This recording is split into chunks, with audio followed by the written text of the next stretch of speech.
Laboratorios MAR tiene el agrado de presentar este evento científico.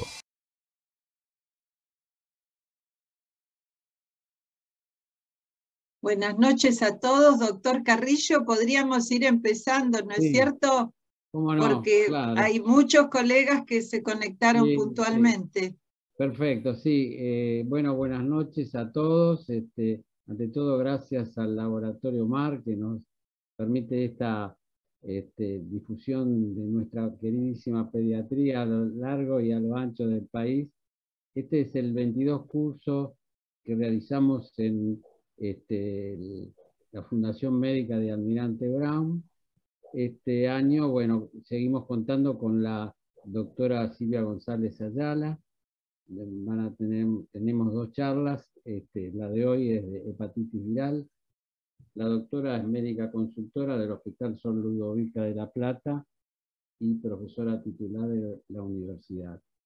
Y después tenemos dos temas muy interesantes relacionados a la situación que se nos plantea a los pediatras cuando nos encontramos con un diagnóstico o presumimos un cáncer en pediatría.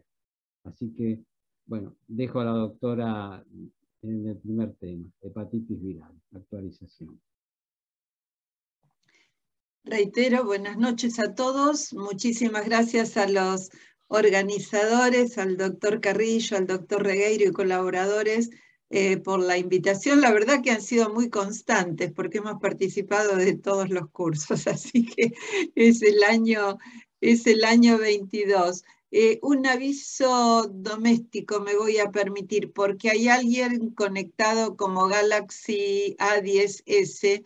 Tiene que identificarse, pues es lo que permite constatar la presencia para la extensión al finalizar el curso de los certificados. Así que, por favor, los que estén con ese tipo de identificación, pongan su nombre.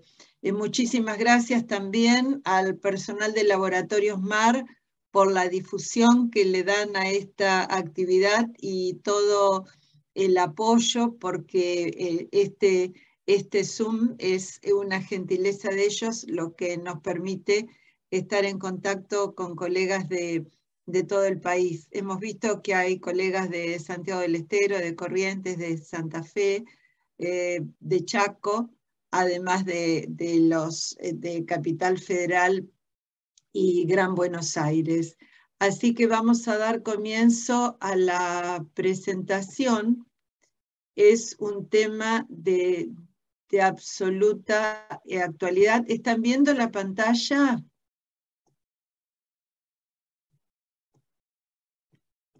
Ahí está, sí. Bueno, ahí ponemos el modo presentación. El tema fue elegido oportunamente y ni bien se había planteado el problema. Vamos a conversar sobre la hepatitis aguda grave emergente en pediatría. No tenemos ningún conflicto de interés con este tema y vamos a hacer una introducción, referirnos a la epidemiología de esta enfermedad nueva, a la clínica, cuáles son las hipótesis de causalidad, las recomendaciones provisorias para el manejo y un comentario final. Con respecto a la introducción y hablando en general de las hepatitis, debemos tener en cuenta que debido a la magnitud del impacto en salud, en el año 2010, la Organización Mundial de la Salud inició el Programa Global de Hepatitis y estableció el día 28 de julio como el Día Mundial de las Hepatitis. Ustedes saben que en nuestro medio, si bien la actividad es bastante reducida, pero ese día, el 28 de julio, hay actividades distintas, como es la colocación de puestos para el testeo en distintos lugares muy accesibles a la circulación de la población de esa localidad. Que lo que se hace habitualmente es la identificación serológica de hepatitis B, de hepatitis C, y de HIV en esas actividades extraordinarias el día 28 de julio. Y la estrategia mundial del sector salud fue establecida en el año 2016 para lograr la eliminación de las hepatitis en el año 2030. Queda claro que este es un objetivo absolutamente utópico. Cuando fue enunciado, no sabíamos qué nos iba a deparar el destino, nos deparó la pandemia, que significa realmente un retroceso muy, muy importante en todas las enfermedades infecciosas. Las hepatitis virales por virus A, B, C y E, nosotros es excepcional la presentación de hepatitis B o delta, porque somos un país de baja endemicidad para hepatitis B, y como ustedes saben, la hepatitis por virus delta necesita la coinfección previa por el virus de la hepatitis B. Si no hay hepatitis B de base, no hay posibilidad de estar frente a un caso de hepatitis D o delta. Son infecciones más frecuentes a partir de la adolescencia. En nuestra realidad, con la introducción de la vacunación universal para las hepatitis A y B, y tienen que ser consideradas en la atención primaria de la salud. Los colegas, sobre todo los que están ejerciendo la práctica profesional en los últimos 12, 14 años, difícilmente se hayan enfrentado a un niño con hepatitis, porque son enfermedades controladas por precisamente la estrategia de vacunación universal. Recordemos que para hepatitis A, la vacunación universal se estableció en el año 2005 para todos los nacidos a partir del 1 de enero del año 2004. Y que tenemos la estrategia de vacunación universal para hepatitis B desde noviembre del año 2000 para todos los recién nacidos y continuando con el esquema de vacunación. Estas hepatitis virales A, B, C, D y E plantean el diagnóstico diferencial entre ellas y con las causadas por otros virus hepatotropos, como son los herpes virus, especialmente el virus de Epstein-Barr y citomegalovirus. También con agentes causales bacterianos, como son las distintas especies serovariedades de Leptospira, que tienen la particularidad de tener estacionalidad para los meses de temperaturas más altas, cuando hay más posibilidad de contacto con agua dulce y, o post-inundación. Y también con las causas no infecciosas, como las causas tóxicas, los medicamentos y las hepatitis autoinmunes. Recordarles los métodos de diagnóstico a través de las pruebas de laboratorio para estas hepatitis. Los métodos directos para las hepatitis A y E es la posibilidad de la reacción de la polimerasa específica en materia fecal. Y en todas, A, B, C, D y E, también la realización de la reacción de la polimerasa en cadena específica para cada virus en suero. Y también se dispone de los métodos indirectos o serológicos, que en el caso de la hepatitis A es la determinación de la IgM antihepatitis A, que como saben, una sola determinación reactiva es suficiente para confirmar el diagnóstico.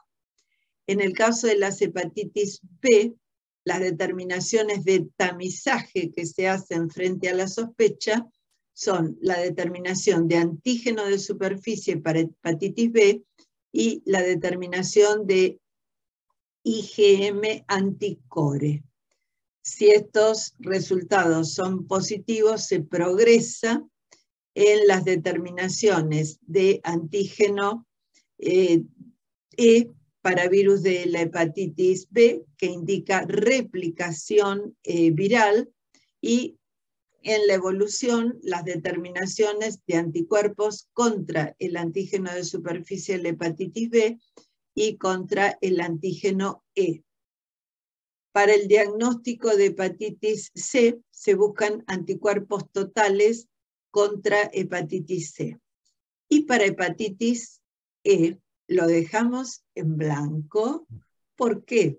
Porque es una metodología diagnóstica que no está accesible en los laboratorios clínicos.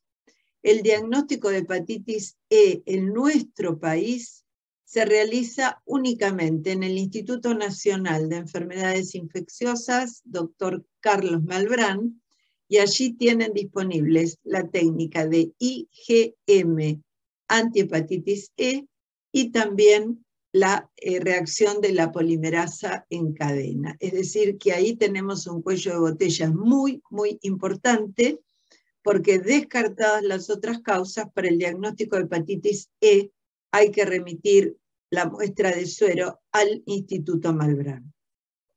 En algunas ocasiones se necesita, de acuerdo a la evolución clínica del paciente, el diagnóstico por imágenes, la ecografía o ultrasonografía hepática, y en las de evolución crónica se debe realizar la elastografía hepática. En nuestro país, en la actual situación, tenemos la posibilidad de presentación de casos, por supuesto, de hepatitis A. Ustedes saben que las coberturas vacunales en los 2 años que llevamos de pandemia han caído entre un 10 y un 20% y no se han recuperado, lo cual pone en riesgo la salud de la comunidad. En el caso de las hepatitis A y B, que son las que tienen estrategia universal de prevención a través de la vacunación. Con las otras hepatitis, como la C, no tenemos posibilidades, y con la E tampoco, solo las medidas higiénicas. Tener en cuenta que en nuestro país entre 2 y 4 personas de cada 10 viven en condiciones de hacinamiento, y hay diferencias regionales, por eso el rango entre 2 y 4 de cada 10 argentinos. Está en riesgo alimentario 1/3 de la población del país.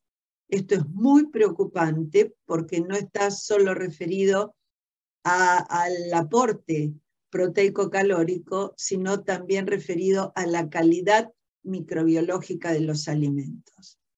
Han tenido hambre por lo menos una vez. Estos son resultados de la encuesta de la deuda social de la Iglesia, del observatorio, el 15%. Y son datos a junio de este año. Hay pobres 6 de cada 10, e indigentes entre 1 y 2 de cada 10. Tienen acceso al agua segura el 88% de la población urbana, y únicamente el 12% de las personas que viven en los barrios populares, como se los llama eufemísticamente, ¿no es cierto? Porque son las villas miserias y son los asentamientos que están en condiciones más precarias todavía. Y el acceso a cloacas, un 63% de la población urbana y solamente el 2,5% en los barrios populares. Estas condiciones significan riesgo para las hepatitis A y E, que son de transmisión fecal oral, y B y C, el riesgo de transmisión a través del uso indebido de drogas. Con respecto a la hepatitis aguda grave emergente en pediatría, el 15 de abril de este año, la Organización Mundial de la Salud emitió la primera información referida a la presentación de casos de una hepatitis aguda de etiología desconocida, lo sigue siendo hasta el día de hoy, es decir, que era hepatitis no A, no B, no C, no D, no E, en niños menores de 10 años en el Reino Unido. Y el Reino Unido identificó esta situación a partir del 5 de abril. Y desde esa fecha el número de casos ha ido en aumento a partir de este comunicado de la Organización Mundial de la Salud. Comienzan a identificarse casos en los otros países, por supuesto que también en el nuestro. Y están las distintas alertas, tienen las imágenes, el alerta de la Organización Panamericana de la Salud del 10 de mayo, el alerta de la Sociedad Latinoamericana de Infectología Pediátrica del 5 de mayo, la recomendación de los Centros para Prevención y Control de Enfermedades de los Estados Unidos del 11 de mayo, la Sociedad Argentina de Infectología Pediátrica y el Ministerio de Salud de la Nación de nuestro país, ambos el 27 de abril, con la Sociedad Argentina de Pediatría. Es decir, que rápidamente las autoridades de salud y la comunidad científica que tiene que ver con el manejo de estas enfermedades emitieron el alerta para facilitar la identificación de estos casos. La epidemiología, los datos de la Unión Europea al 25 de agosto son 513 casos notificados. Ustedes en las columnas de la derecha tienen el número de casos que cumple con la definición, es hepatitis no A, no B, no C, no D, no E, y señalamos también al Reino Unido en otro color porque ustedes saben que ya no pertenece a la Unión Europea. Es en el Reino Unido donde se han identificado el mayor número de casos en esta serie hasta mediados de agosto, o sea que más de 2 meses, están los datos disponibles, 273 casos. De estos 513 casos, en 217, o sea el 55%, se identificó adenovirus humano. En el 11% se identificó SARS-CoV-2.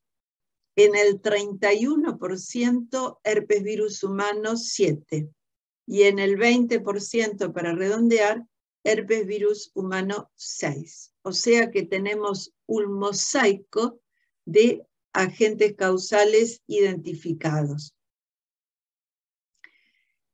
En Inglaterra hicieron rápidamente una evaluación en base a los datos digitalizados de la atención por síntomas hepáticos en niños en el grupo de edad de 1 a 4 años que concurrieron a la consulta en los servicios de emergencia entre el 1 de abril y el 3 de julio de este año y lo comparan, fíjense la calidad de los datos, con el mismo periodo desde el 2018. Tienen 2018 en este color celeste, 2019 en verde, en azul 2020, en Bordeaux 2021, y observen lo que pasó en color ocre en este periodo del 2022. O sea, sin ninguna duda, un incremento en el número de casos debidamente documentado por la calidad de los registros. Y con respecto a la distribución de casos entre el 1 de enero y el 4 de julio, aquí tienen la distribución, la mayoría de los casos en Inglaterra, en color azul está Escocia, en rojo Gales e Irlanda del Norte. Esa es la distribución de los casos. En los Estados Unidos, al 17 de agosto se habían informado 358 niños con esta hepatitis aguda grave emergente. La mediana de edad era de 2 años, el 6% necesitó trasplante hepático y el 4% falleció. Y estos son los dos aspectos de mayor preocupación. Es inusualmente grave Y en esta forma de presentación, la única posibilidad de salvar la vida de ese niño es a través del trasplante hepático. Pero, a diferencia de lo que veíamos que ocurrió en el Reino Unido, en los Estados Unidos no aumentaron el número de consultas, las internaciones, el trasplante, ni el porcentaje de positividad en el diagnóstico de adenovirus humano. Los alertas de la Asociación Americana de Pediatría a través del libro rojo con las actualizaciones. Y los primeros datos de los Estados Unidos, la primera serie que fue publicada, el grupo de edad más afectado, de 0 a 2 años, con una distribución asimétrica, a predominio en mujeres, y la etnia estaba repartida entre los hispanos y las otras. ¿Qué pasó en nuestro país? Del 27 de abril, que se notificó el primer caso, al 14 de septiembre de este año, que son los últimos datos publicados en el Boletín Epidemiológico Nacional, la mediana de, se notificaron, 66 casos, pero los casos que cumplían con la definición no A, no B, no C, no D, eran 11, la mediana de edad 3 años, el 27% requirió trasplante y el 9% falleció. O sea que nuestras cifras son más preocupantes que las del Reino Unido. Y la distribución de los casos es lo que estamos viendo acá.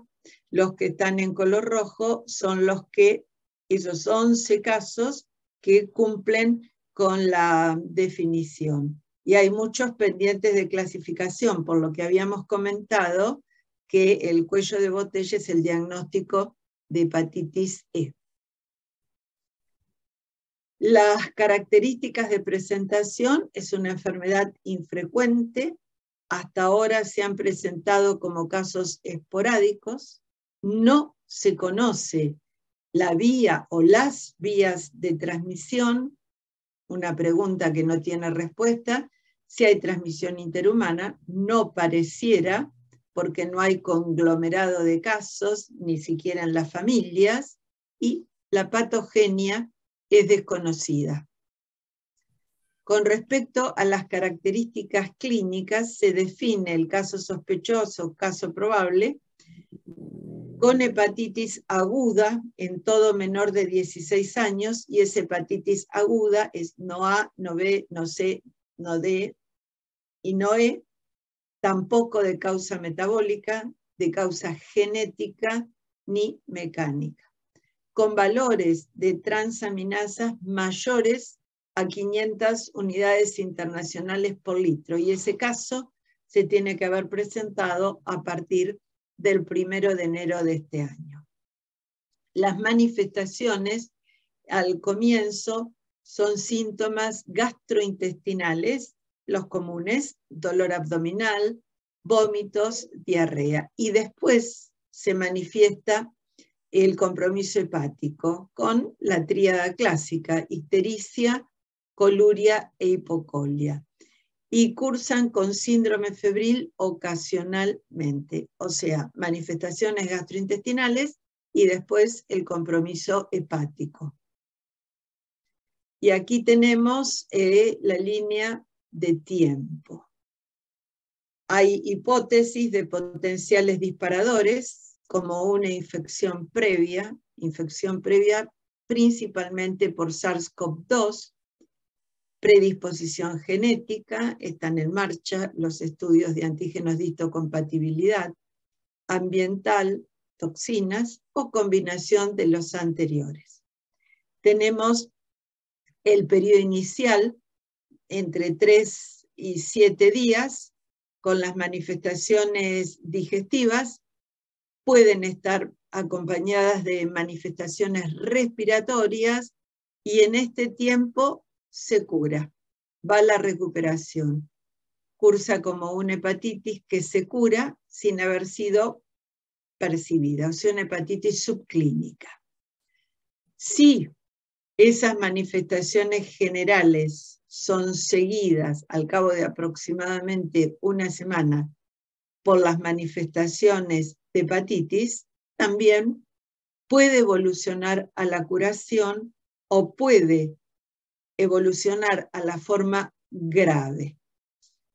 Es un paciente que va a estar internado. En algunos pacientes utilizaron corticoides, por eso la pregunta si los corticoides son beneficiosos. No hay estudio caso control, por lo tanto es una pregunta sin respuesta. Y aún en esta situación se puede curar o evolucionar al estadio final, que es el fallo hepático agudo, que va a requerir trasplante, y esto ocurre en menos del 5% de los casos. ¿Y esto por qué ocurrirá? Disminución de la inmunidad, lesión hepática previa, susceptibilidad genética, están en estudio.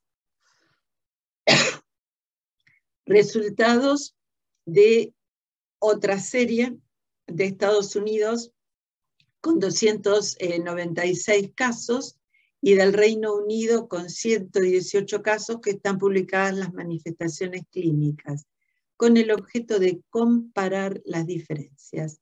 En la serie norteamericana presentó ictericia el 52%, mientras que en la serie británica el 71%. Los vómitos con una frecuencia similar, 62%, coluria, un 36% en la serie americana, hipocolia, sería comparable, un 50% en la serie británica. La diferencia en la frecuencia de la afectación del sistema nervioso central manifestado como letargia, un 12% en la serie americana, con un 50% en la serie británica. Diarrea comparable, lo mismo que el dolor abdominal. La fiebre, un 41% en la serie norteamericana, un tercio en la serie británica, y también hay diferencias en la frecuencia de síntomas respiratorios, 40% en la serie norteamericana y 18% en la serie británica. Esto lo presentamos para que se vean las diferencias y que no hay un patrón único con respecto a la presentación de los síntomas. La evolución, en el caso de la serie británica, fue al trasplante en un 13%. Y se recuperaron en esta serie de 44, 38 y 6 fueron trasplantados. Son los primeros datos publicados. También se toma como definición de caso el nexo epidemiológico con una persona con hepatitis aguda, no A, no B, no C, no D, no E, de cualquier edad, que es contacto cercano de un caso probable desde el 1 de octubre. Esto no se ha dado, por lo que decíamos, no ha habido conglomerado de casos. En nuestro país, el Ministerio de Salud de la Nación, a partir de la alerta, diseñó una ficha de notificación de caso, que es la que ustedes están observando y que la tienen disponible en la página web del Ministerio de Salud. Las hipótesis de causalidad. Las etiologías probables. Adenovirus humano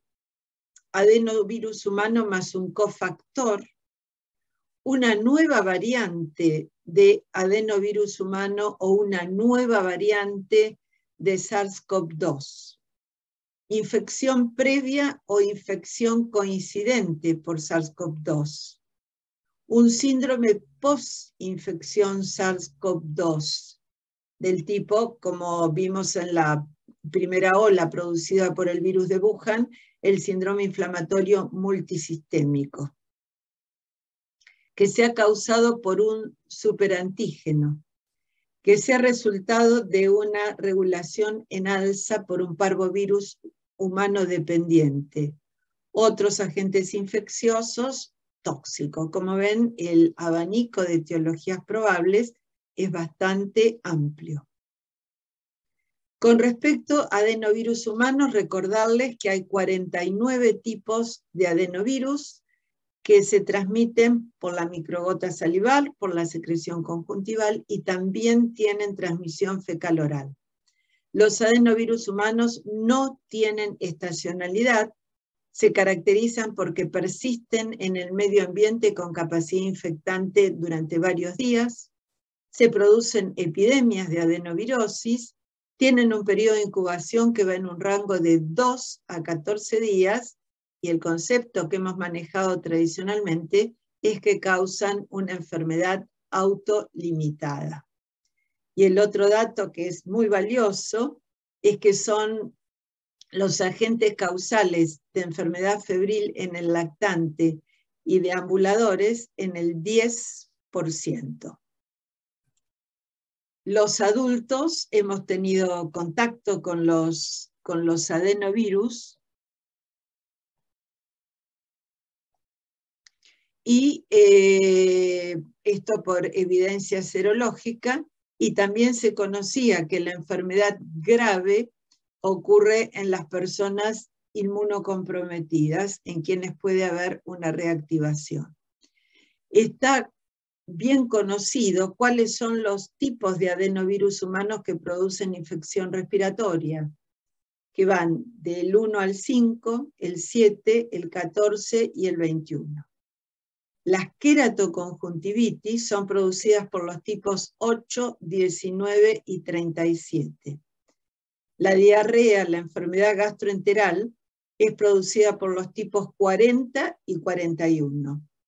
Y la enfermedad genitourinaria por los tipos 11, 34 y 35. Noten que no hay tipos de adenovirus que produzcan más de una localización. Esto es importante y tiene muchísimo valor para aquellos países que llegan a la identificación del tipo de adenovirus. Nosotros los únicos diagnósticos que tenemos se agota en el diagnóstico de adenovirus, como saben, sea por el panel de virus respiratorios o por inmunofluorescencia.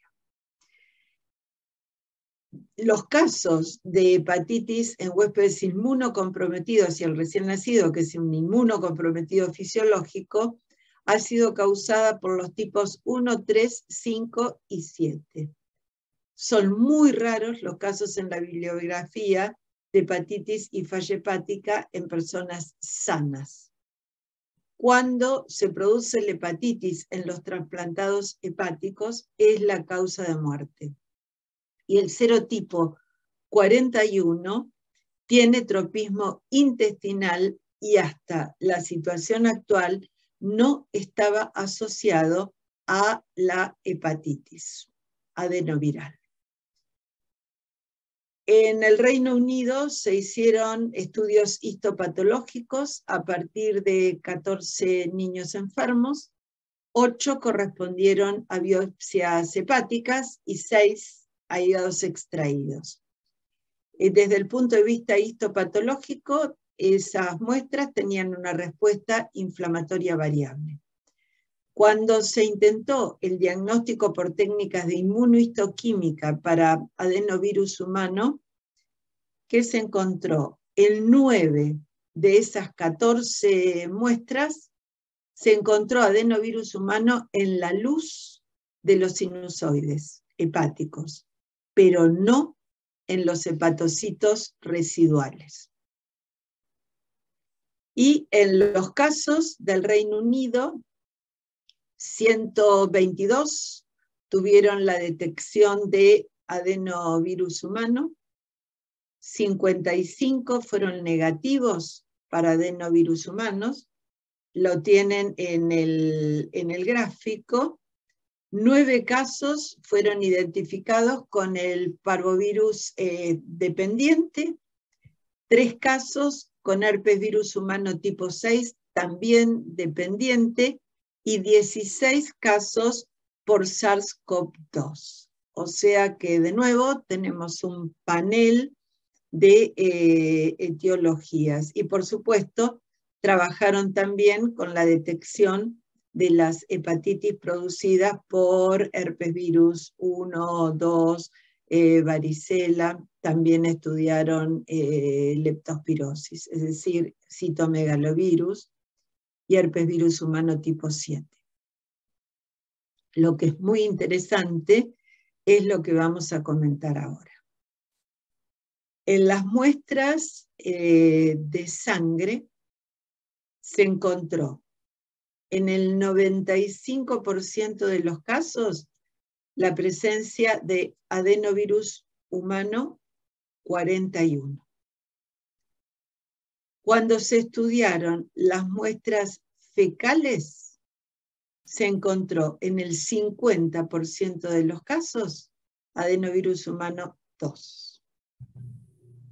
En las muestras respiratorias se encontró una distribución de 33% para adenovirus humano tipo 1, otro 30% para el 2, y el resto, 17% para cada uno, repartido entre adenovirus humano 3 y 7. Y cuando se estudiaron muestras de tejidos, el 100% tenía adenovirus 41.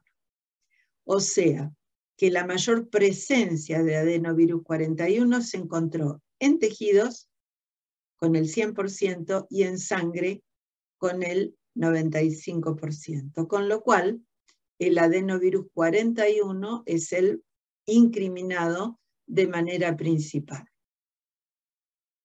La calidad de la vigilancia epidemiológica con diagnóstico virológico en un comparativo desde enero del 2018 a mayo del 2022, los niños que enfermaron con cualquier localización y que se identificó adenovirus humano. Nos vamos a detener en el color ocre, que es el que corresponde al grupo de edad de 1 a 4 años, que es el más afectado con la hepatitis aguda emergente grave en pediatría. Y miren en esta serie, de enero del 2018, reitero, a mayo del 2022, lo que ocurrió, cómo se disparó a partir del mes de octubre del 2021. Fíjense la separación que hay, doctora, con los años previos. Sí, doctora, disculpe la molestia, no se ve la presentación. Epa, ¿qué pasó? A ver. Gracias. Volvemos. No sé por qué se fue, ¿eh?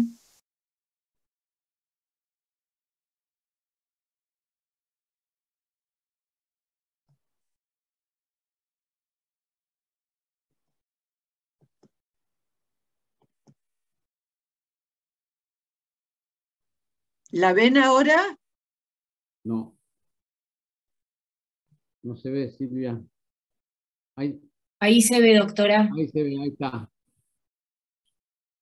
A ver, esperen que... Ahí está, Silvia, se ve, se ve. Bien, llegó el doctor Regueiro. Buenas noches. Ahora Estoy disfrutando la clase. Buenas noches. ¿Ahora la ven la presentación? Sí. Perfecto. Sí. Bueno, volvemos. Esto es enfermedad por adenovirus, todas las localizaciones, porque no lo estaban viendo. Nos detenemos en el grupo de 1 a 4 años en color ocre, y la serie va de enero del 2018 a mayo del 2022. Observamos cómo el número de casos aumenta a partir del mes de octubre y claramente está muy por encima de los registros de los años anteriores. Esto, todas las enfermedades por adenovirus. Y cuando se desagrega para la enfermedad gastrointestinal por adenovirus humano para el mismo periodo, y de nuevo en color ocre para el grupo de 1 a 4 años, también observamos cómo hay un incremento del número de casos. Recordemos que la hepatitis aguda grave comienza con las manifestaciones, el pródromo de enfermedad gastroenteral. Y en el caso del Reino Unido, los estudiados para SARS-CoV-2, en total 16, ahí tienen la positividad de los hisopados en color verde, y en el gráfico de la derecha la cero positividad, es decir, medido por anticuerpos anti-N, que es antinucleocápside de SARS-CoV-2, y anti-espiga. En los casos en color azul y en los controles. Promedia 63% global. Y tenemos un 61% en el grupo de 1 a 4 años y un 67% de seropositividad para SARS-CoV-2 en el grupo de 5 a 10 años. En este manejo de la etiología probable por SARS-CoV-2, muchos niños tenían el antecedente de haber padecido la infección en los 3 meses previos. Y hoy, con respecto a la infección por SARS-CoV-2 en pediatría, sabemos que el intestino es un santuario para los virus de la COVID y que persiste hasta 3 meses. Y se ha identificado en la espiga de SARS-CoV-2 un superantígeno. Por lo tanto, se plantea que la infección agregada por adenovirus puede potenciar ese superantígeno por la activación de las células T. Esta es una de las etiologías probables, o sea, una etiología combinada en el caso de la infección previa o concomitante por SARS-CoV-2.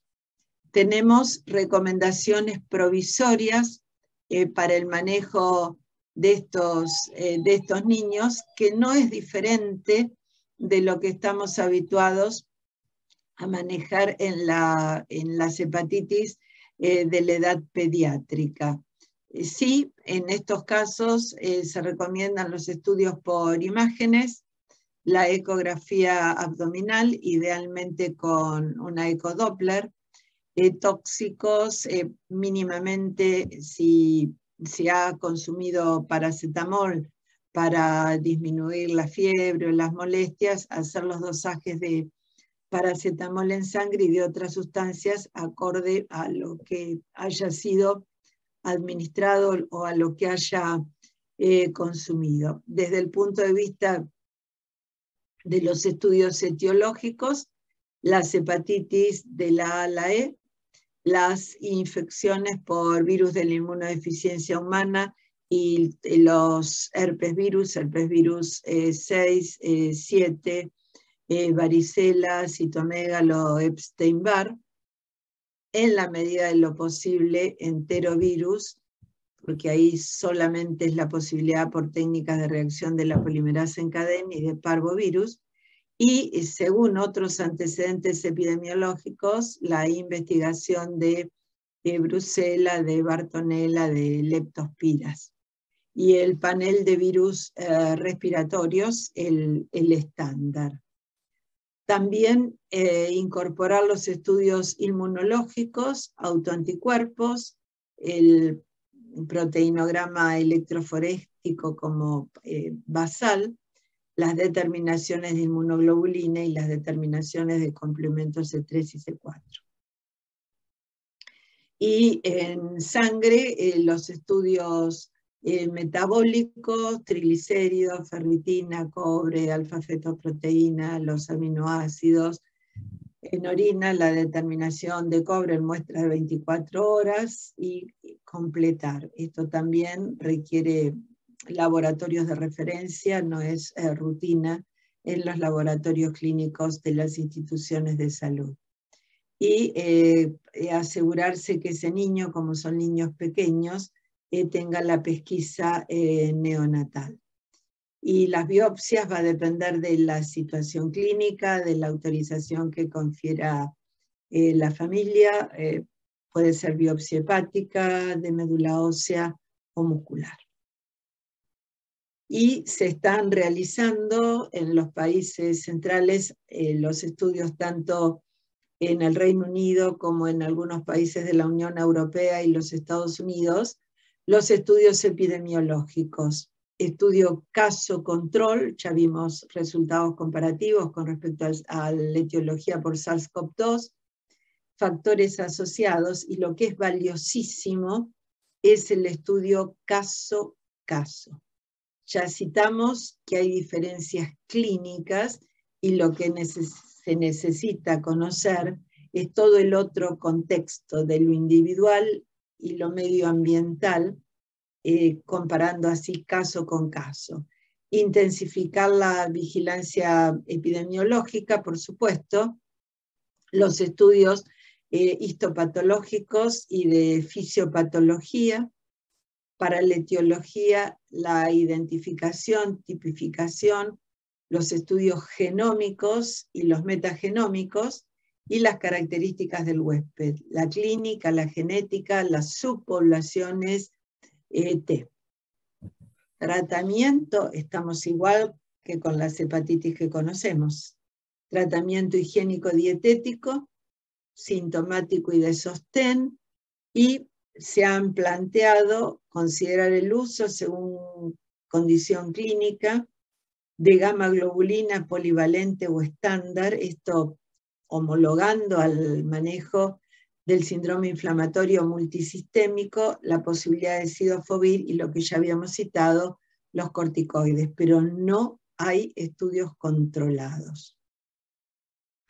Las medidas de prevención tienen que ver con los conceptos de educación para la salud. La higiene de manos, no compartir utensilios, toallas ni almohadas, la higiene de los alimentos, la higiene ambiental, la distancia entre personas, el uso de tapaboca nariz ante la presentación de manifestaciones respiratorias. Y como comentario, necesitamos la actualización del personal de salud en el primer nivel de atención, en la consulta, que es donde tiene que ser jerarquizado, por eso la importancia de reuniones como esta. En nuestro país es imprescindible mejorar la vigilancia epidemiológica, no solo para las hepatitis, sino para todas las enfermedades. No estamos cumpliendo con las metas de vigilancia epidemiológica, ni siquiera para las enfermedades eliminadas, como son poliomielitis, sarampión y rubiola.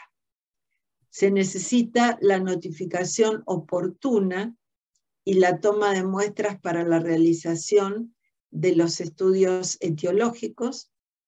Son estudios muy costosos, para nosotros en ese sentido, globalmente como país estamos muy limitados. Los países centrales han constituido consorcios para acceder al diagnóstico etiológico, y es necesaria también la comunicación al equipo de salud y a la comunidad. Y con esto dejamos planteado el problema. Muchas gracias. Esto creo que la imagen es bien gráfica. Estamos frente a un rompecabezas que tenemos que encajar las piezas. Muchas gracias y a disposición para las preguntas.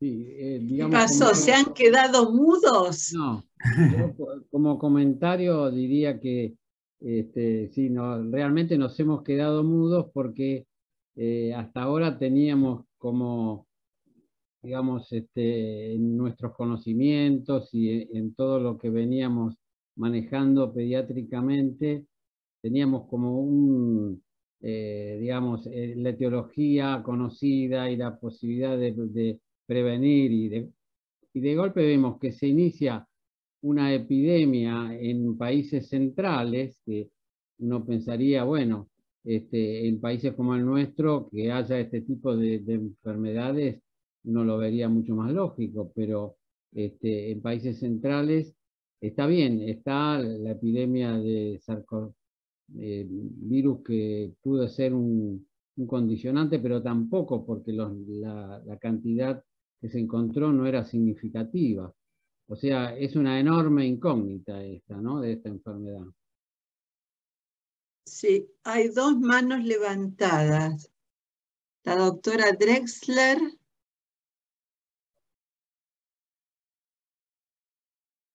Sí, adelante, doctora.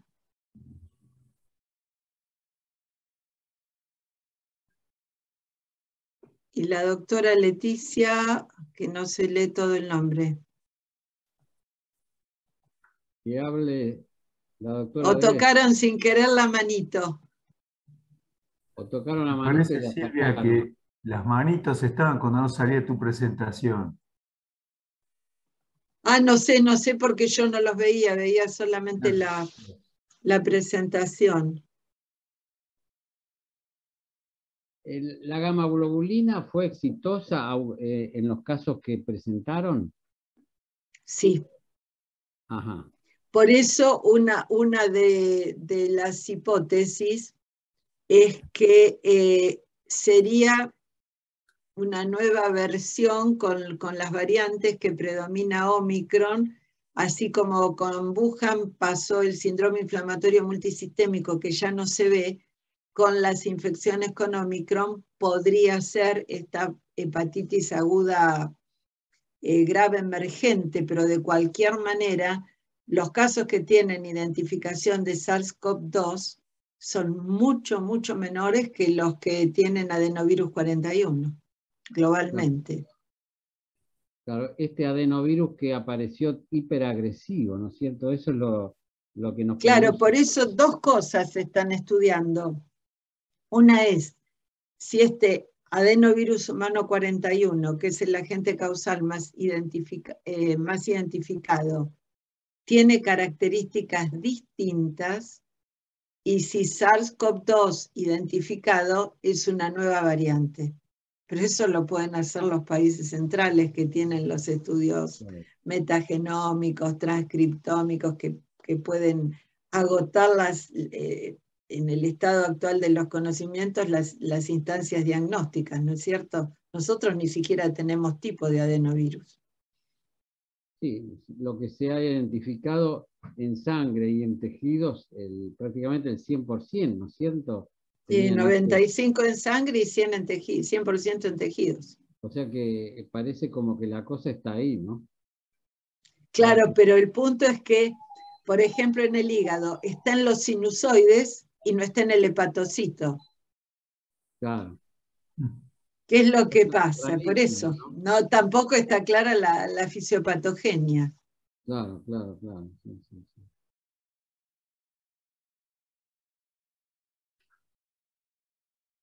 ¿Hay preguntas?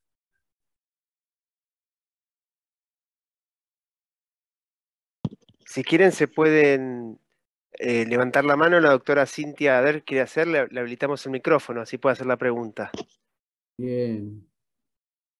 ¿Quién es el que habla? Ah, estaban enmudecidas por el control. Ah, la doctora María Rosa Camposano, que me parece que quiere hablar también. Ah, María Rosa. Ahí voy a activar todos los micrófonos y después se desactivan solos. Bueno, muchas gracias, Rodrigo. Llegó Rodrigo, ¿eh? Sí, perdón por la demora. No, pobre. Son el problema No, sabemos lo que es los caminos, las rutas hoy, ¿eh? Bueno, ahí ya están habilitados el que quiere. La doctora María Silvia Galarza me parece que activó el micrófono. Ya. Buenas noches. Bueno, agradecerles por la excelente charla que nos han dado. Muy alegre de verles, aunque sea por forma virtual. Voy a hacer una pregunta que se me ocurre, pero realmente no tengo, o sea, no tengo un conocimiento científico. Vio que algunas vacunas son hechas con adenovirus. ¿Puede ser esta la causa de la hepatitis fulminante? No, porque eso es una parcela, es el vector adenoviral que no tiene capacidad de replicación ni absolutamente nada. Y estos casos, está muy bien el planteo, porque estos casos comenzaron el 1 de octubre del 2021 y en este grupo de edad no había vacunas para esos chicos. Esos chicos no estaban vacunados. Está muy bien el planteo. No estaban vacunados para SARS-CoV-2. Estamos hablando a partir del 1 de octubre del año pasado, 2021. Pero ya se les dio a chicos de 10 años la vacuna.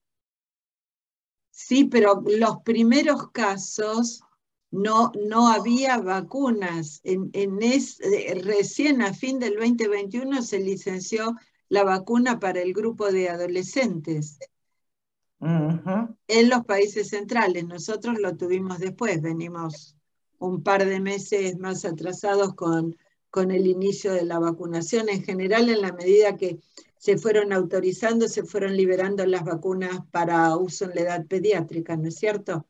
Por ejemplo, la de los chicos, doctora, pero de 6 meses, escúcheme, los chicos de 6 meses a 3 años, vacuna, no tienen vacuna con vector adenoviral, son vacunas de RNA. El grupo de 3 a 11 años son vacunas de RNA, y el de 11 para arriba, en los países centrales, son vacunas de RNA. Solamente usaron la vacuna con vector adenoviral, la vacuna de Oxford AstraZeneca, en 18 años y más. O sea que todo este grupo que son menores de 16, que están presentando esta entidad, ninguno fue alcanzado por vacuna de vector adenoviral, porque no tenían licencia de uso, ni la tienen, y Oxford AstraZeneca, la vacuna inglesa, la utilizaron le diría que hasta el primer semestre del 2021 en los países centrales, porque rápidamente por los efectos adversos graves como la trombosis, más que junio hasta marzo del 2021, rotaron a las vacunas de RNA mensajero. O sea que esta población no fue alcanzada por vacuna de vector adenoviral, pero yo lo que decía, que fue muy bien hecho el planteo porque sirve para reforzar este concepto que el adenovirus como vector en una vacuna es no replicativo. Ya, ok. Gracias. Bien pensado, doctora, muy bien. Gracias, un gusto verlos. Inteligente, siempre inteligente. Silvia. ¿Qué más? Silvia, ¿me oís? Sí, sí. Ya que hablaste de estas vacunas, por supuesto que todos somos pro vacuna en los pediatras. En adultos la vacuna de AstraZeneca dio algunas manifestaciones importantes, dolores articulares, en muchos casos de padres que la recibieron, de nuestros pacientes, importantes. Después me contaron de reacciones en piel, por ejemplo, los alérgicos se pusieron más reactivos. No sé si tenés ese dato con la vacuna de AstraZeneca. Todas las vacunas han sido reactogénicas. Ustedes tienen en la página web del Ministerio de Salud, si buscan Comisión Nacional de Seguridad en Vacunas, tienen todos los informes. Y ahí están las manifestaciones, es lo que conocemos, lo que fue notificado, porque ustedes saben que es vigilancia pasiva. Entonces, si el médico no notifica, jamás nos enteramos, es el rum de lo que se va transmitiendo oralmente, pero no está el registro. Pero ahí tienen los informes, vacuna por vacuna, la frecuencia de efectos adversos. ¿Y cuál fue el efecto adverso más importante, Silvia? No, el más grave, más grave son las trombosis, sobre todo de senos cerebrales. Bueno. Doctora. Sí. Buenas noches, soy... ¿Qué tal, doctora? La Mensa, ¿cómo le va? De General Belgrano, buenas noches. Sí, ¿qué tal? Voy a hacer 2 preguntas que por ahí me parece que por ahí podrían estar fuera de contexto, pero tengo dudas. Las que estaban en el chat yo las iba a tomar, adelante igual. No, la primera pregunta es, ¿en los consultorios médicos o dentro del hospital, ¿debemos seguir usando barbijo? Mire, personalmente considero que sí y lo hago. Yo también lo hago, por eso. Porque ese es el lugar precisamente de concentración de casos. Es el paciente sintomático respiratorio que va a atenderse. Y lo voy a seguir haciendo durante los meses de invierno. Y la otra pregunta puntual es, ¿ustedes no han visto posterior a la pandemia virus comunes que se ven en el invierno, el sincicial respiratorio, rinovirus, mucho más agresivos? Nosotros tuvimos 2 neumonías por virus sincicial respiratorio y una neumonía por rinovirus gravísimas. Sí, eso está descrito, seguramente en niños pequeños lo que está planteando, ¿no es cierto? La niña de rinovirus era una nena de 3 años, los otros lactantes, sin factores de riesgo, tomando pecho, ahí chicos eutróficos. Lo que hay que tener en cuenta es que los chicos más grandecitos estuvieron prácticamente 1 año y medio guardados.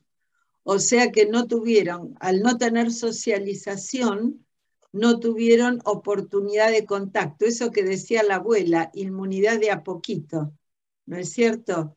Eso lo perdieron, o sea que de pronto al volver a salir se encuentran con todos los virus que están circulando. Ahora, por lo menos acá, realmente la situación de la atención pediátrica está desbordada. En el hospital se están atendiendo 250, 300 niños por guardia con manifestaciones respiratorias. No hay camas para internación, ni en la guardia, ni en cuidados intensivos. O sea que es una situación muy crítica y está circulando de todo. Influenza A, influenza B, parainfluenza, adenovirus, metaneumovirus, sincicial respiratorio, todos los virus respiratorios están circulando. Y ahí sí vamos a lo que usted planteaba muy bien, ¿no es cierto? Es una época inusual de presentación con esta intensidad, así como fue inusual influenza A, H1N3, ¿no es cierto?, en los meses de verano, porque arrancó a fin de diciembre, tuvimos enero, febrero, marzo. Pero esto también sirve para destacar que influenza para nosotros ya es una enfermedad que, si bien tiene un predominio en los meses de temperaturas más bajas, virus influenza circula durante todo el año. Y esto nos viene pasando desde hace años. Entonces, la vacuna hay que usarla, idealmente vacunar a toda la población objetivo, a más tardar hasta fin de abril, pero si no se vacunó en ese periodo, seguir vacunando contra influenza. Esto me parece fundamental destacarlo. Y ya que estamos con los virus respiratorios, la semana pasada, 7, 10 días aproximadamente, a punto de partida de la observación de colegas pediatras de pacientes con cuadros respiratorios e impotencia funcional de miembros inferiores. Por dolor exquisito de los gemelos que dificultaba la marcha, que dificultaba la bipedestación. Estos chicos se internaron, se hizo el estudio de creatinquinasa con valores arriba de 1000, superando los 6000 en algunos casos. Y bueno, en esto insistimos mucho, no logramos que hubiera una alerta, pero sí, si ustedes revisan el boletín epidemiológico, van a encontrarlo como comunicación, estos casos. Y en la medida que se fue preguntando, no es un problema de Ciudad de Buenos Aires y del área metropolitana, hay también casos en el interior. En algunos se identificó virus influenza B, en algunos virus influenza A. Las muestras que estaban rescatables se enviaron al Instituto Malbrán, pero es algo realmente muy llamativo. Les pido por favor estén atentos a estas manifestaciones, notifiquen inmediatamente, tomen las muestras para panel de virus respiratorio y también la muestra de sangre para demostrar, ¿no es cierto?, esa miositis con la CK. ¿Han Silvia, visto?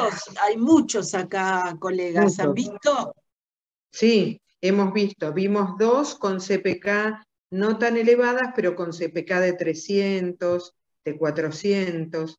Bueno, Cárguenlos en el CISA, doctora, cárguenlos en el CISA, notifíquenlos. Es muy importante saber lo que nos pasa. Por suerte en el pueblo tenemos un infectólogo.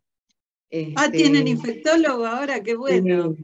Sí, es un chico joven que es infectólogo en el Hospital Italiano de Buenos Aires y que ahora es secretario de Salud, así que bueno, ustedes siempre nos solucionan todo también, pero también hemos notado nosotros que somos un pueblo de 25.000 habitantes, y el servicio de pediatría, tenemos un servicio de pediatría a las 24 horas de guardia, más un consultorio día libre demanda, más 2 CAPS libre demanda. Estamos atendiendo arriba, un pueblo tan chico, arriba de 120 pacientes diarios. ¿Sí? La consulta se cuadriplicó para nuestro pueblo. Sí, es muy llamativo lo que está pasando. Silvia, gracias, doctora, muy amable. Doctora, buenas noches. Silvia Galarza, de 25 de mayo. Yo la molesto con una pregunta. Nosotros estamos, en una localidad en la cual no tenemos complejidad pediátrica, y en el hipotético caso de un pacientito con estas características con respecto a esta hepatitis de causa desconocida, ¿cuál sería el parámetro para solicitar una derivación o una interconsulta para no estar, entre comillas, perdiendo tiempo? Porque si nosotros nos llega el paciente, sospechamos, coluria, ictericia, pedimos los análisis básicos, vienen transaminasas alta, todo. Hasta que yo tengo el resultado del laboratorio de qué tipo de hepatitis es, panel virológico, pasa mucho tiempo. ¿Cuál serían los parámetros? Pero vamos a estar en una actividad en 25 de mayo, el 14 de octubre. Sí, pero ustedes tienen lo mismo que en el manejo de hepatitis de cualquier causa, la concentración de protrombina. La concentración de protrombina es lo que les indica cómo está funcionando el hígado en ese momento. Mucho más importante que el valor de transaminasas, que es lo que está pasando y pasó hace varios días atrás. O sea que es el manejo con concentración de protrombina, y ahí listo. Sí, era lo que me imaginaba, pero por las siempre dudas, a complejidad 3. Y es la sencillito, otra cosa, concentración, sí. Y la otra cosa que es súper importante, lo que usted comentó, pero nosotros históricamente nunca lo hemos logrado, con respecto al tema de vacunación de influenza, que lo ideal sería fines de abril. A nosotros la vacuna habitualmente nos está llegando mediados de abril. Eso tiene nombre y apellido. El responsable de vacunas del municipio debe solicitarlo a la región sanitaria. Sí, doctora, y tiene que ahora llegar... no tenemos responsable, pero zonas sanitarias no las envían. Históricamente es así, no creo que sea solo con nosotros. Nosotros en nuestra zona sanitaria... Es una zona sanitaria que tiene características particulares, pero la gota orada a la piedra. Pero bueno, es tremendo, es esto histórico, es así. Nunca tenemos la vacuna. Conozco bien la región 2, sí. Por eso. 10. Pero tienen que insistir. Pero de todas maneras, nosotros seguimos vacunando mientras están las vacunas, independientemente de cuando nos lleguen. Porque... Por supuesto, pero no tienen alternativa. Yo estoy diciendo la situación óptima es tener a la población objetivo vacunada a fin de abril, porque sabemos que fin de abril, mayo comienza la circulación, que va a tener su pico entre junio y agosto. Sí. Y la vacuna, desde que nos vacunamos hasta que tenemos títulos que nos protegen, pasan 2 semanas. No es mágica la vacuna. Entonces, más vale, más con los chiquititos que requieren las 2 dosis. Exacto. La primera vacunación son 2 dosis con 1 mes de intervalo. Así es. Bueno, gracias. No, por favor. ¿Alguna otra pregunta o comentario? No, de los que les parezca. Abrimos y los organizadores dan permiso. Aprovechamos. El comentario es que qué rico esto de conectarse con pediatras de distintas zonas y largar todos los problemas y compartirlos, ¿no? Que es interesantísimo, ¿no? Acá hay una doctora que en el chat, la doctora Proto, está diciendo, tuve un par de casos en chicos grandecitos con dolor de miembros inferiores y CK más de 600. A notificarlos en el CISA, por favor. Silvia, yo creo que esos casos de dolor de miembros inferiores, no hay que olvidarse que hubo muchos SARS-CoV-2 en chicos oligosintomáticos o asintomáticos. La etapa aguda la pasaron oligosintomáticos, muy pocos síntomas, un dolorcito de cabeza, una fiebrecita nada más. Después, el SARS-CoV-2 sabemos que entra en una etapa inflamatoria. Y ahí se pueden ver estas cosas. No, pero estos chicos tienen, será como adyuvante en todo caso, pero estos chicos tienen cuadros agudos de infección respiratoria. No se presenta la miositis sola, se presenta en el curso de la infección respiratoria aguda. Yo vi casos de miositis alejadas del cuadro agudo. Yo pienso que pero eso es otra cosa. En la etapa inflamatoria tienen dolor en tendón de aductores y tienen dolor en cuádriceps. Pero esto es otra cosa. Lo que vos planteás es el post o el prolongado, pero esto es otra cosa, es en el episodio agudo. Bueno, en el episodio agudo. Debe ser por miositis, como vos decís. No, y la CK es lo que te está diciendo que tiene miositis. ¿Cómo? ¿Cómo decís? En la determinación de creatinquinasa es lo que te está diciendo que tiene compromiso muscular.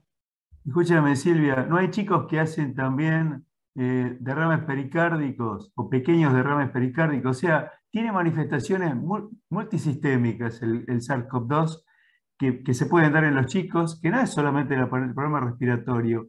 Algunos chicos quedan con algunas secuelas. Yo te conté cuando estábamos en una etapa más álgida, que tuve chicos que hicieron cuadros parecidos a una encefalomielitis parcial y tuvieron dolores en miembros inferiores, ¿te acordás? Tuvieron raquialgias cuando uno les comprimía los paravertebrales. Pero eso no es agudo, voy a eso, que no está con las manifestaciones respiratorias eso fue después, y le duelen los gemelos. Claro, vos ves ahora un cuadro más agudo. En general es gemelos en la afectación. Claro, y no se sabe la etiología. Los casos que tienen panel de virus respiratorio, la mayoría son influenza B, pero también hay influenza A, pero no se estudiaron otras cosas, si puede haber coinfección, si puede haber cofactores. Algunos influenza B ya llegaron, de los dos linajes de influenza B, Victoria y Yamagata, en nuestro país hasta ahora se identificó únicamente Victoria, que es el que está en la vacuna. No puede en ser la vacuna de esta temporada, lo que pasa. Aprendido, como hizo el SARS-CoV-2, que en algunos momentos, cuando se empezó a vacunar, aparecieron nuevas cepas, ¿no es cierto? Fue cambiando, mutando el virus y adaptándose al bloqueo inmunológico que le hacíamos. Y con la influenza no puede pasar lo mismo. Y una vez que de hecho la pasa por eso. Afectan otros órganos. Pero pasa, no, influenza afecta a todo, porque en los chicos da también exantema, da encefalitis. Pero quiero decir, con influenza ya sabemos qué pasa, por eso se cambia la constitución de la vacuna todos los años. Claro. Era el modelo de virus cambiante, variante. Ahora, además de tener los influenza, tenemos también el SARS-CoV-2. Bien. ¿Qué más? Muy bien. Bueno, ¿no hay más preguntas?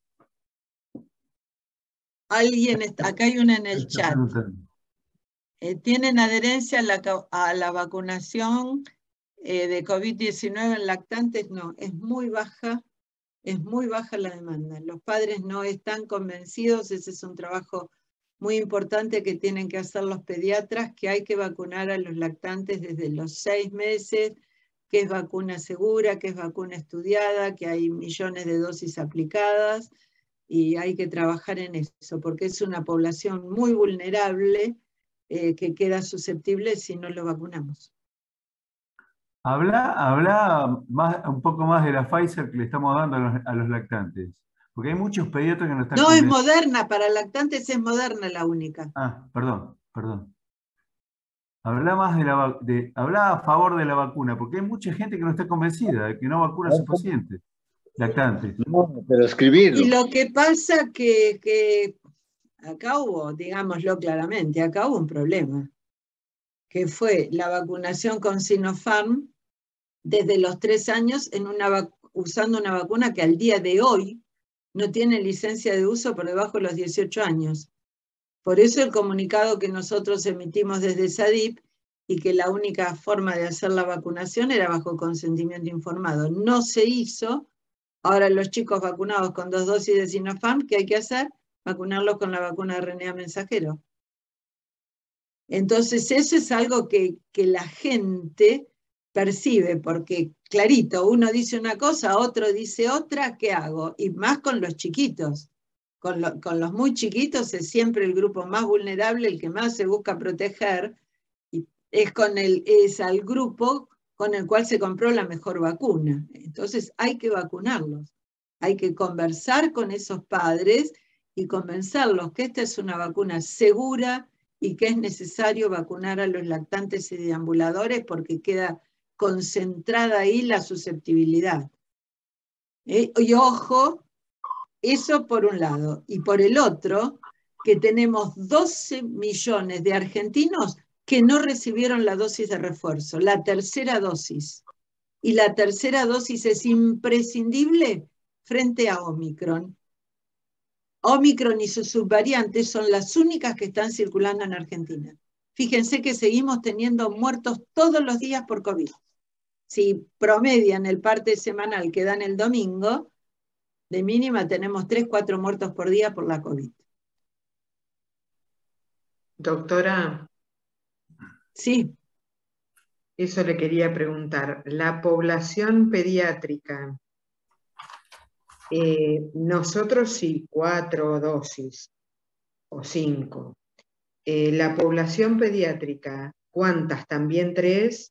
No, está habilitado hasta adolescentes 3 dosis, que los adolescentes fueron vacunados con vacuna de RNA mensajero y los otros, en la medida que se vayan completando lo que pasa en los países centrales, será como progresa, pero los chicos que fueron vacunados con Sinopharm necesitan las 2 dosis de vacuna de RNA mensajero, eso sin ninguna duda. Bien. Y otra pregunta puntual. Tengo un familiar oncológico. Tiene 2 Sinopharm y 2 AstraZeneca. Y tiene que recibir una vacuna de RNA mensajero de mínima, una dosis de vacuna RNA mensajero. Y la vacuna que produce mejor respuesta de anticuerpos es Moderna. Produce un título mucho más alto de anticuerpos que la vacuna de Pfizer. Muchas gracias. No, por favor. ¿Alguna otra pregunta, comentario? Podemos aplaudirte acá todos. No, por favor, no me gusta. Bueno, muchas gracias. Bien. No te olvides que te vemos en la 4ª clase. Ah, no, perdón, doctora, adelante. Adelante. ¿Cómo?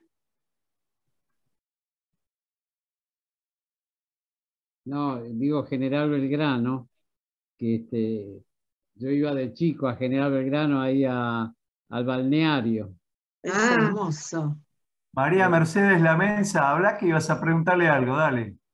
No, lo que iba a decir que es un honor para mí escuchar a la doctora González Ayala. No solamente hemos hablado tanto, doctora. No, bien. Tanto tiempo. Primero porque fue mi profesora y lo que aprendí con usted es importantísimo. Segundo porque con Cuello, que es mi colega, nos Fernando, acordamos sí. siempre de usted y tenemos como amiga a Laurita Alconcher, que es nefróloga, pero que siempre nos seguimos comunicando. Y sí, Laurita está en Bahía. En Bahía, sí. Que siempre decimos estudia, lee a los de la PFO, ¿no? Estudia, estudia. Y eso, bueno, nos lo enseñaba usted. Bueno, había una pregunta que vi recién, seguridad de la vacuna de Pfizer para adolescentes. ¿Es una vacuna segura? Si la pregunta apuntaba, no alcancé a ver el nombre del colega. Si la pregunta apuntaba a los casos de pericarditis que están descritos, es un evento raro. Se ha presentado 1 cada 2 o 3 millones de dosis aplicadas y todos han tenido una evolución favorable en un periodo más breve que lo que es una miopericarditis de otras causas. Entiendo que la pregunta apuntaba a eso y si no, lo aclara, por favor. Silvia, no estamos haciendo, al final esto se transformó en COVID, ¿no? Pero bueno, con vos ahí presente tenemos que chupar conocimiento. No hacemos los controles como hacen algunos clínicos y los chicos que estuvieron sintomáticos con COVID. Es Sí, hay raro que que los mandemos al hacerlos. cardiólogo para ver si quedó algo ahí. Hay No que sé. hacerlo, corazón, sistema nervioso y pulmón. Hay un consenso de la Sociedad Argentina de Pediatría que lo pueden bajar de la página, está perfectamente explicado qué es lo que hay que pedir, está todo. Silvia, perdón, dijiste sistema nervioso, dijiste pulmón y sistema nervioso quiere decir un Corazón, control neurológico nada más. corazón, Va a hacer corazón, imágenes, igual ¿no? que en los Un adultos. chico que está sano. ¿Y pulmón qué? ¿Pulmón? Sistema nervioso y corazón, igual que en los adultos. ¿Pulmón qué? ¿A qué te refieres con pulmón? El control clínico habitual, no una placa. El control clínico y que lo evalúe el neumonólogo. O sea, decís, chicos que tienen más de 4 o 5 años, una espirometría, una cosa así, para verlo funcional, por ejemplo. Que lo resuelva, claro, que lo resuelva el neumonólogo. Bueno, ahí tenés una mano. Buenas noches, doctora. Ah, perdón, no la vi. Buenas noches. Buenas noches. Soy la doctora Ramírez Silvia, de San Vicente. Yo he dialogado con otorrinolaringólogos que han visto problemas, digamos, como parálisis o paresias de las cuerdas vocales y también hipoacusias de tipo de conducción. Yo estoy, además de solicitando los estudios que usted acaba de mencionar, también audiometrías y la parte oftalmológica, porque el COVID, por lo que he leído, afecta la parte neurológica, ¿no es cierto? Los filetes neurológicos. Entonces estoy ampliando en los chicos estudios y estoy tratando de concientizar a los padres de que sean evaluados, porque no hay un concepto general de que eso sea así.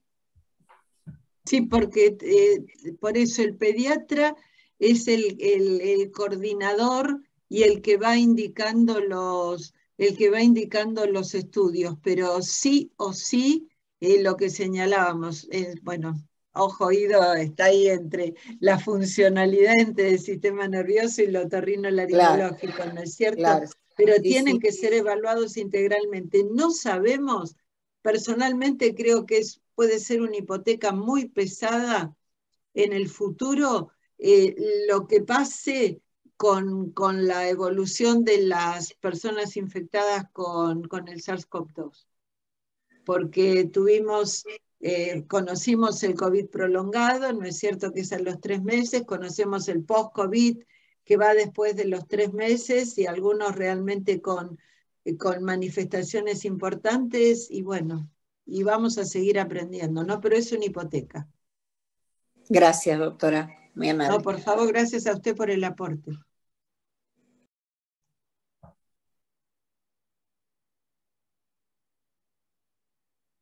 Está todo tranquilo por eso. Bueno. Nos vemos está el doctor Fiat de Dolores levantando la mano.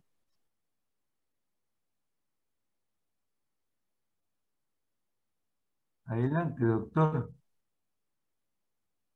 Ahí están silenciados todos otra vez. Están todos Hola. silenciados. Sí, ahí está. Hola. No te vemos, no te vemos. Doctor Fiat.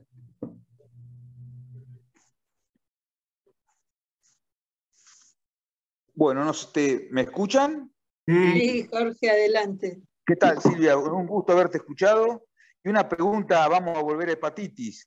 ¿Qué hay en cuanto a lo que se habló mucho de refuerzos de vacunas de hepatitis A? ¿Seguimos igual que antes? ¿En todo el mundo es así? ¿Cómo es la vacunación para hepatitis A? La hepatitis A, sabés que en nuestro país, cuando nos tiramos a la pileta con muy poquita agua, con esto de la dosis, una sola dosis, asumió el compromiso de estudiar las cohortes vacunadas con una muestra de las cohortes vacunadas, que son más de 1000 chicos cada vez, con el título de anticuerpos IgG. Esto lo hace la Autoridad Sanitaria Nacional y hay jurisdicciones como Mendoza que lo hacen por su cuenta. El último corte, por lo menos lo que está publicado, lo que conozco, fue en el 2018 y el 94% de los chicos tenía anticuerpos IgG. Desconozco si qué es lo que se va a hacer, porque evidentemente diría que que está la posibilidad de que en la pandemia, por lo menos 2020, 2021, esos estudios no se hayan seguido, que se hagan este año, porque está el compromiso que si no se mantiene, al no estar el refuerzo natural, que si no se mantiene el título protector por arriba del 90%, se administra la segunda dosis. Ese es el compromiso asumido. Y a nosotros nos fue tan bien que, como saben, la Organización Mundial de la Salud recomendó a los países emergentes o en desarrollo, los antes llamados subdesarrollados, que incorporaran la vacuna a su calendario con una dosis. No es lo que hacen los países centrales. Ellos siguen con el esquema de 2 dosis, que es como, ahora sí te vemos, que es como fue aprobada la vacuna. Bueno. ¿En los países centrales qué hacen? ¿Un año y después cuándo?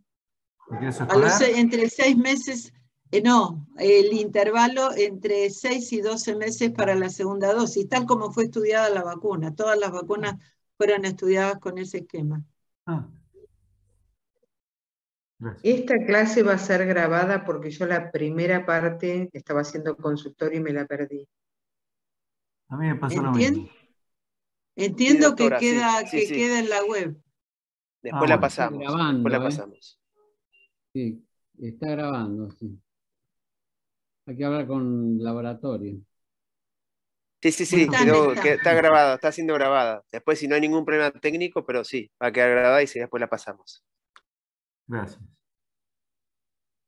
Bueno, ¿hay preguntas o...? Sí. Nos despedimos, Silvia. Muchas gracias, Buenas noches. Gracias a ustedes. Muy buena la participación. Muchas gracias.